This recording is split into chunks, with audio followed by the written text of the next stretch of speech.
Any idea po? Boy, idea. I will become the Wizard King. Let's. Okay, Winslet. The connection of ano, the differences of the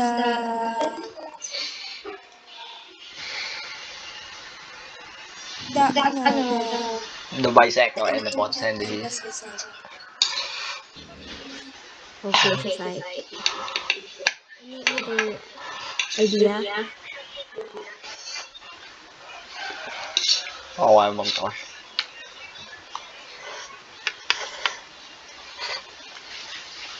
pong idea? Sige, Ashley. Wow. Ano, pakikipag-socialize, ganun. Yeah, bro. Okay, tama. Sige, let's proceed po. So, our lesson for today is the development of oneself as a product of socialization and Baboy na enculturation. nagre-record. Yun na. The objective of these lessons is first, identify the concept and aspect of socialization and enculturation. Second, explain how a person is encultured. Third is describe the connection between socialization and development of an individual. And the last is value the significance of enculturation and socialization to the development of oneself.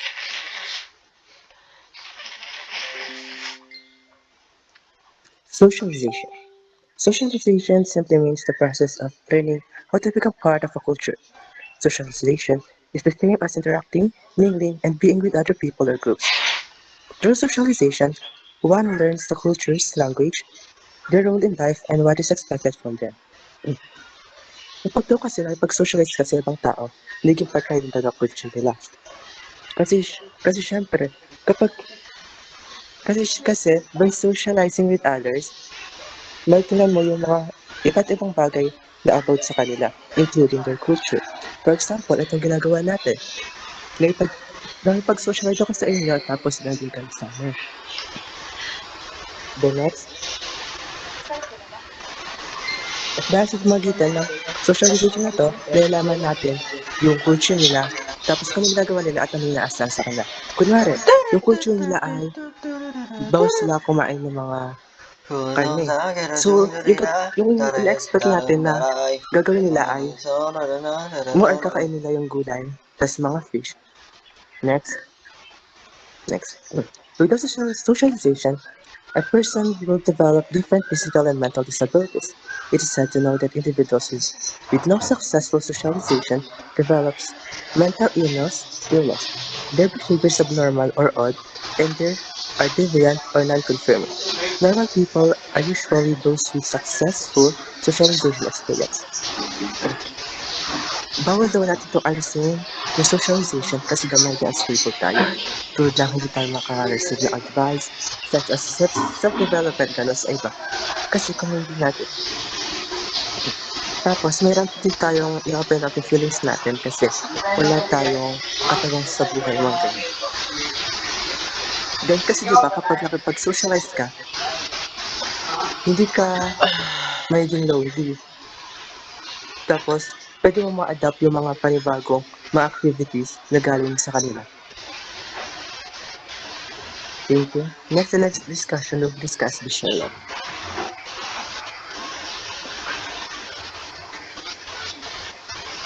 Good morning, everyone. Do you know that there are different groups of people that influence your socialization?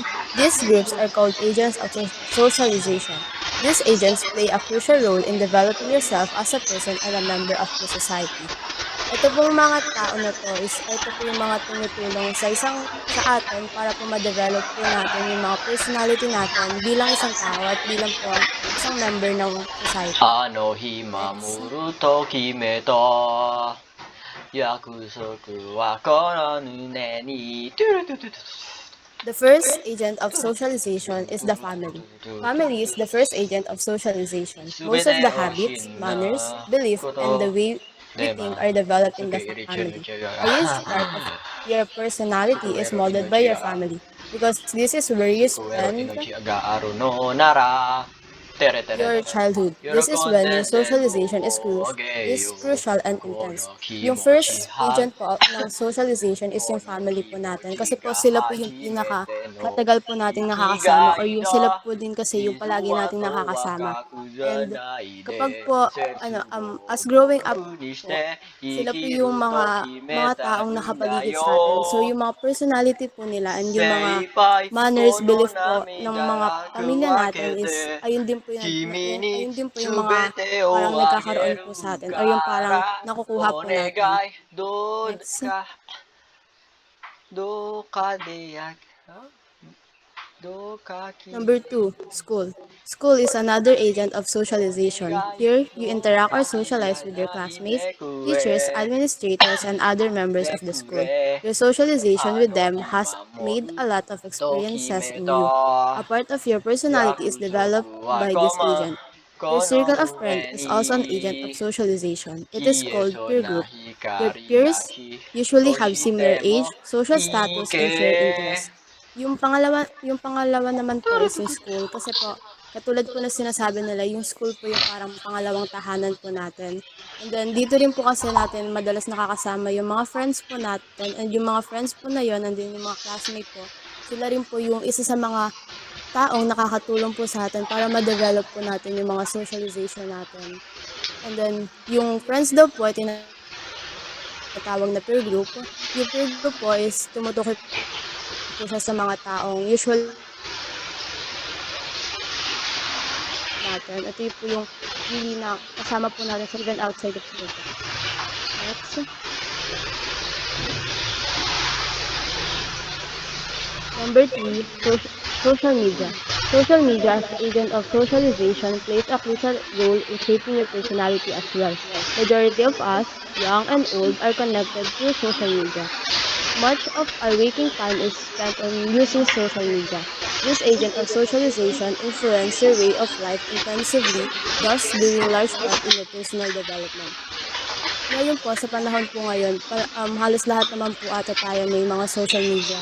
And then, dito rin po kasi, aside from personal or yung parang face-to-face interaction po, sa social media rin po tayo nagkakaroon ng another way of interaction. So, kaya po, parang nade-develop din po natin yung mga socialization skills po natin. Next. There are other socialization agents which are also important in molding you as a person. They are the community, church, and the government. The next presenter is Charsa.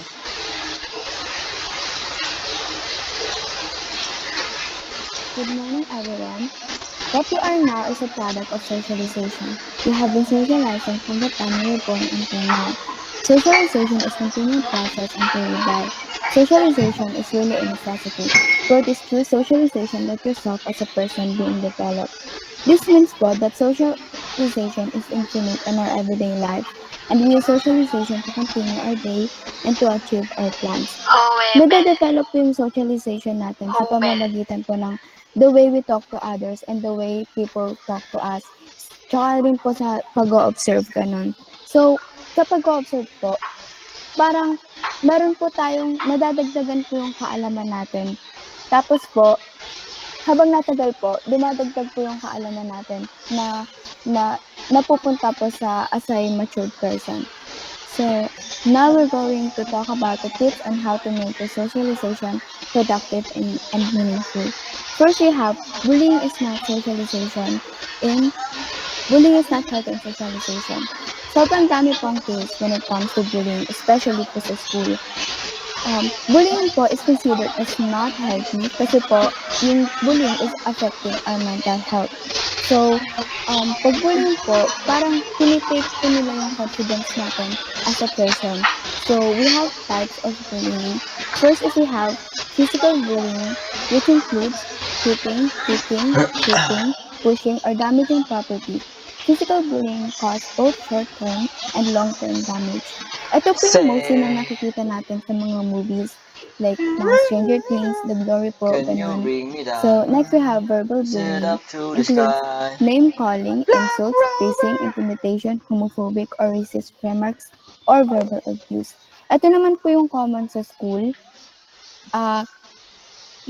Ito po yung common sa school na yung the way po yung person na binubully po yung isang tao by taking away his or her confidence by insulting him or her. So next is we have social bullying. Sometimes referred to as covert bullying, is often harder to recognize can be carried out behind the bullied person's back. It is designed to harm someone's social reputation and cause humiliation.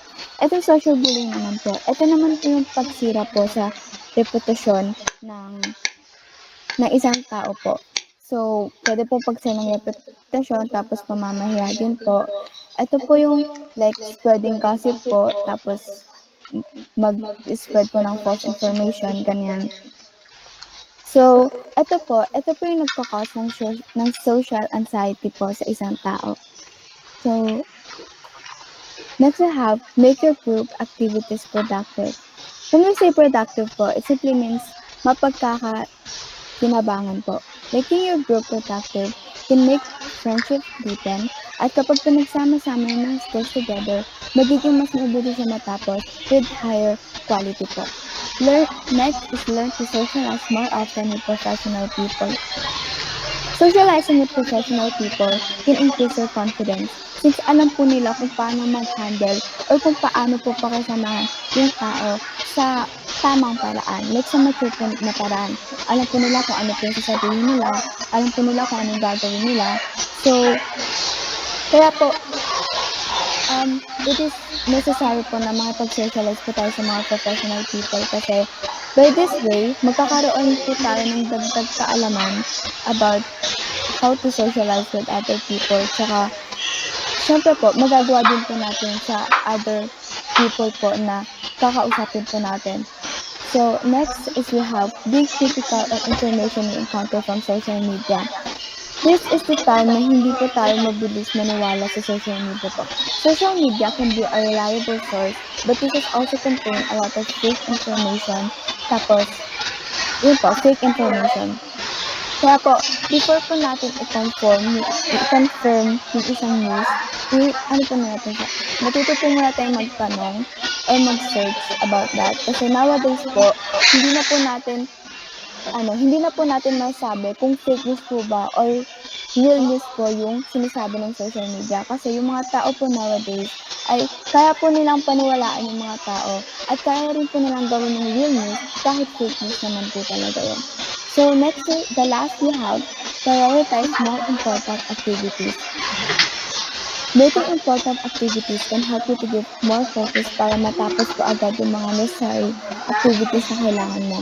And if you also prioritize your important activities, magkakaroon din po kayo ng parang time para ma-organize at para maayos po ng yung gagawin niyo po ng presentable and in creative way. So thank you po. The next discussion will be discussed by Jolene. Thank you po. And the next one we will be discussing is Lalin. Enculturation. Enculturation is introduced by the American anthropologist Melville J. Herskovits on 1895 to 1963. One of his work is The Science of Cultural Anthropology on New York, 1948. We are living in a society of many cultures.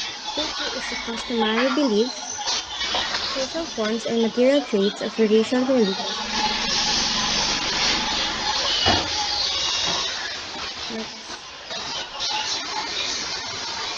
These cultures make people different from one another.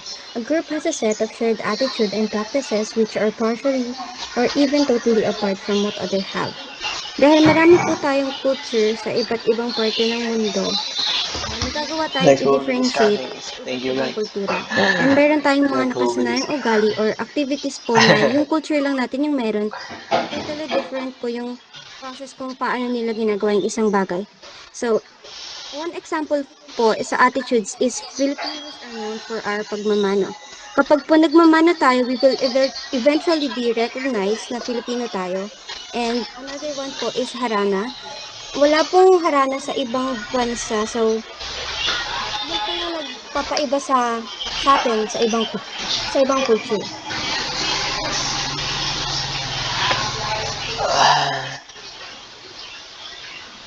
Another is when we learn the local laws and ordinances in our state. An example of Aesthetic. informal Style. enculturation is when we watch our parents buy groceries in order to learn how to buy food. Kapag daw po bumibili yung magulang natin ng groceries at nalalaman natin kung paano din tayo bumibili, ay tinatawag na enculturation.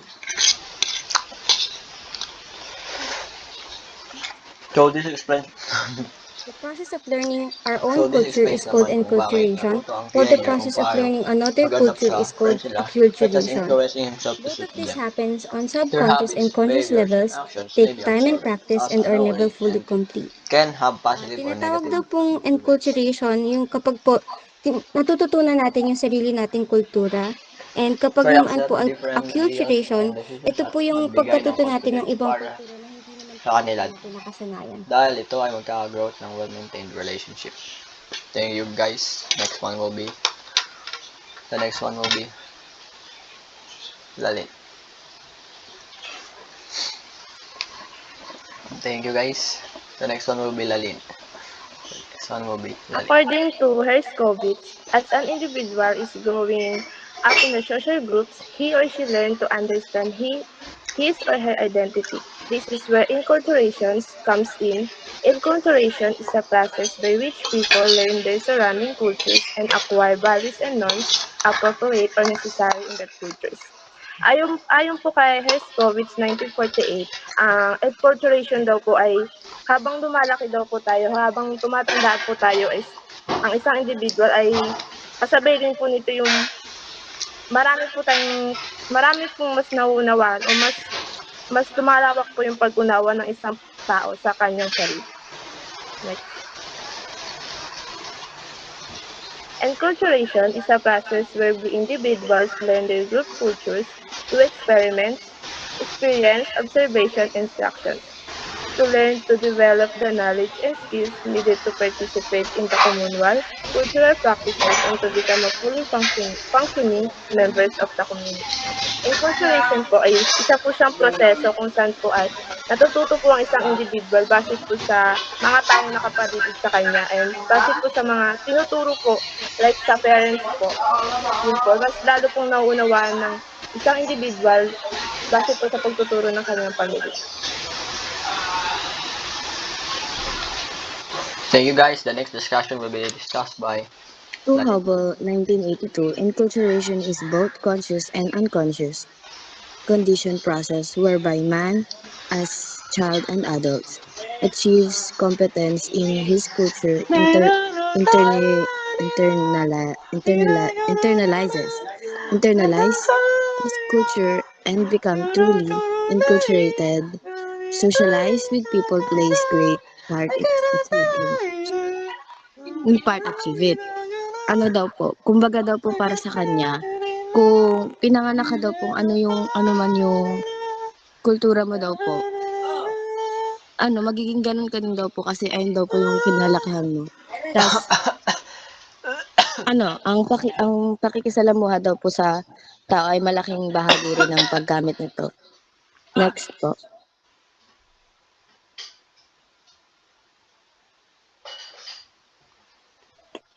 Socialization is process through which people learn to understand the societal norms, expectation, and values as member of society, formally or informally.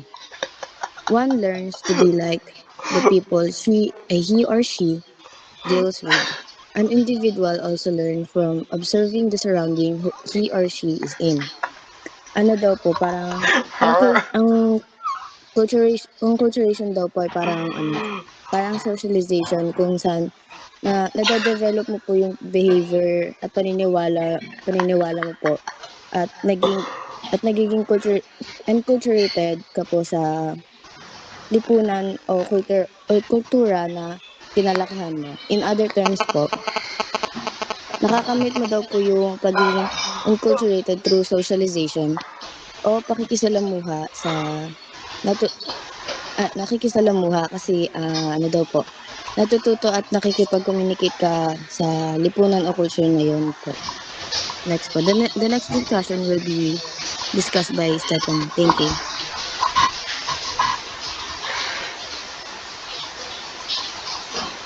As a child lives with Oh, wait. his family and the community, Tubig.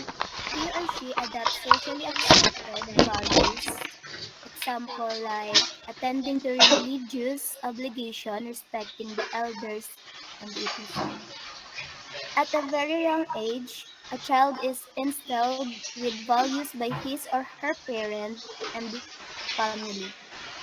He or she sees the importance of being together as reflected when they eat. Also, he or she learns the foundation of learnings, be it reading the alphabet and counting of numbers.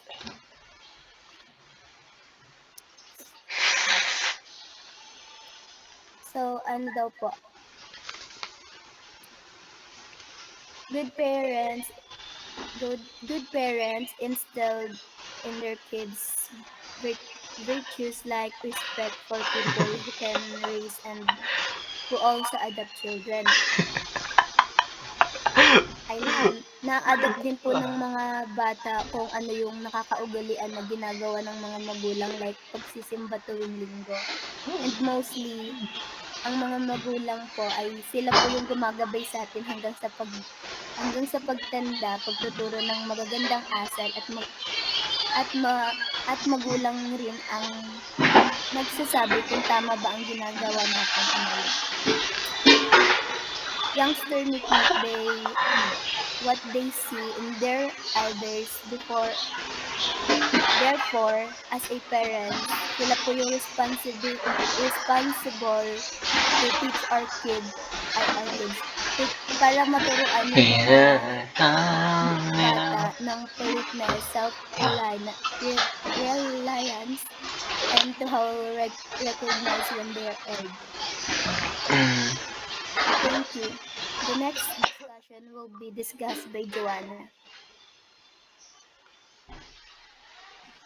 In school, he or she learns to be socially educated person as he or she observes and adopts the behavior of the other people.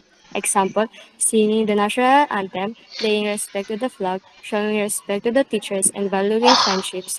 Friendship among friends and classmates. A person become more civilized as he or she learns more of culturally accepted behavior and knowledge in school. Sa paaralan daw po bilang isang mag-aaral, natututo po tayo kung paano maging taong may pinag-aralan sa lipunan at nakikibagay sa pag-uugali ng ibang tao. Halimbawa na lang po is pagkanta po sa ating pambansang awit which is ang Lupang Hinirang, paggalang sa watawat, pagpapakita ng paggalang sa mga mas nakakatanda po sa atin at pagpapahalaga sa pagkakaibigan sa mga kaibigan at kaklase po natin. Mas nagiging sibilisado po tayong mga mag-aaral kapag natututo at mas higit po nating tinatanggap ang ating kultura at kaalaman sa paaralan. The next discussion will be discussed by Rojessa. Thank you po. Tenen, ten, ten. In a community, a person may be inspired to practice social duties and obligations as observed and learn Hinukami from Kagura! those who do great contribution from the welfare of the most people. In this practice, one may also become a steward of God's wills. In, sa, sa isang komunidad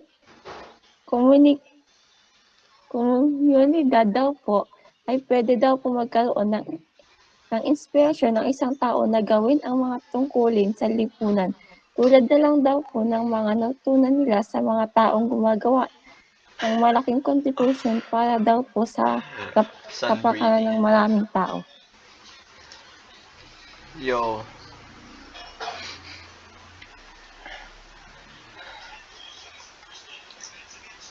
A teenager learns to clothe himself or herself like her friends or in great chances, adapts how they behave and act. He or she appreciates the value of friendship, learns to find joy in sharing commonalities, and accepts differences in choices and decisions. His or her confidence in dealing with people can be rooted from a well-maintained relationship with friends. So, this explains naman kung bakit natuto ang teenager kung paano mag-adapt sa friends nila such as influencing himself to suit to them. Their habits, behaviors, and actions may be absorbed as unknowingly and can have positive or negative influence. Try accepting different ideals and decisions at magbibigay ng confidence para sa kanila dahil ito ay magkaka-growth ng well-maintained relationship. Thank you guys, and the next we'll be discussing is Lalit.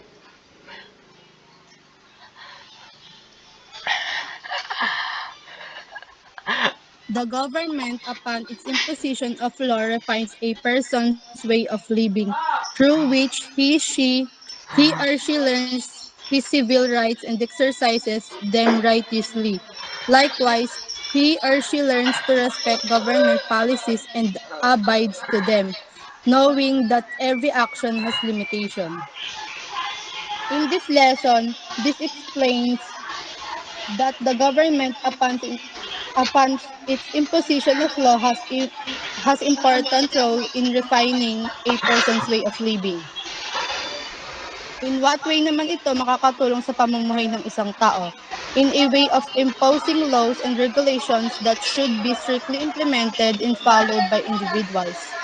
In this way, mas natututo ang isang tao sa kanyang mga karapatan bilang isang mamamayan at kung paano ito dapat gamitin sa tama.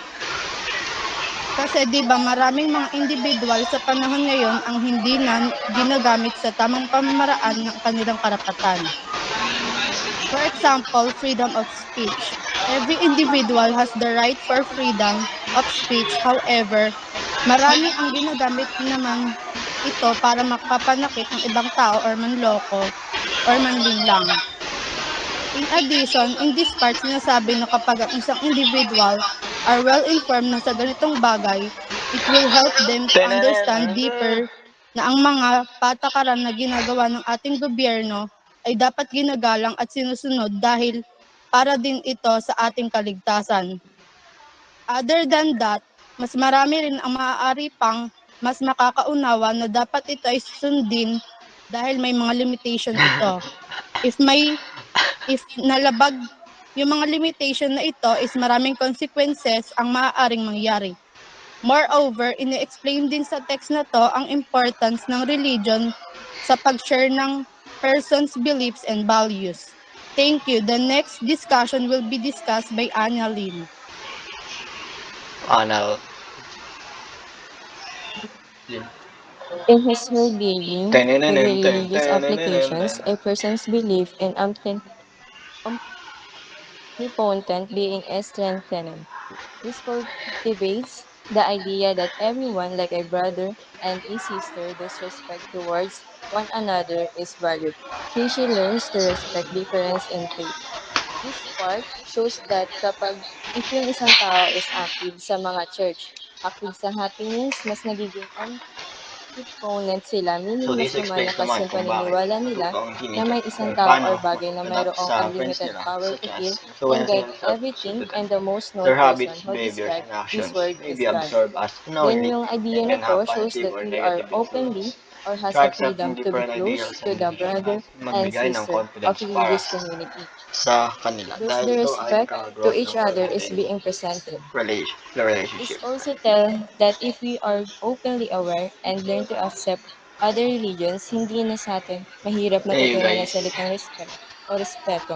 Bagos magiging natural na sa atin to, may papakita sa kanila.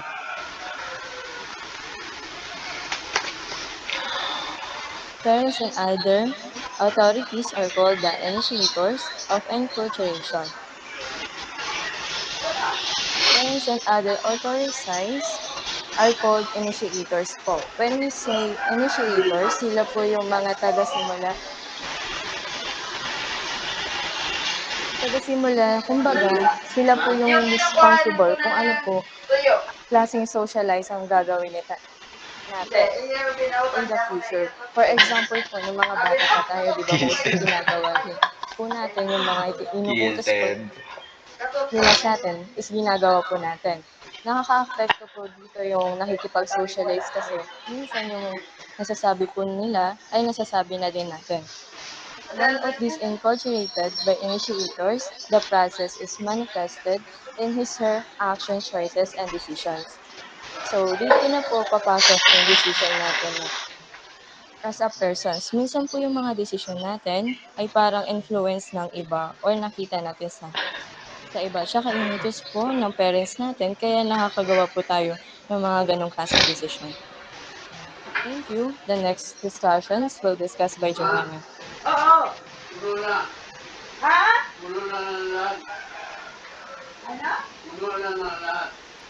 If it is not because of enculturation, a person will not become the way he or she in the society. One will not be able to discern what is right from wrong or even make actions to handle problems encountered. Because of enculturation, an individual knows the boundaries of his or her actions, words, and ideas. Kung hindi po dahil sa enculturation, hindi magiging ganun ng isang tao sa lipunan at hindi niya maaaring makilala kung ano ang tama sa mali o kahit na gumawa ng mga aksyon upang masolusyonan ang mga problema ating kinakaharap. Dahil po sa enculturation, alam ng isang individual kung hanggang saan or hangganan ang kanyang aksyon, salita o mitinin.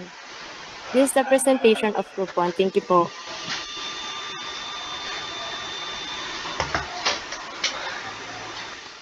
That's the end of our discussion. We will give you at least 7 minutes po para mag-review.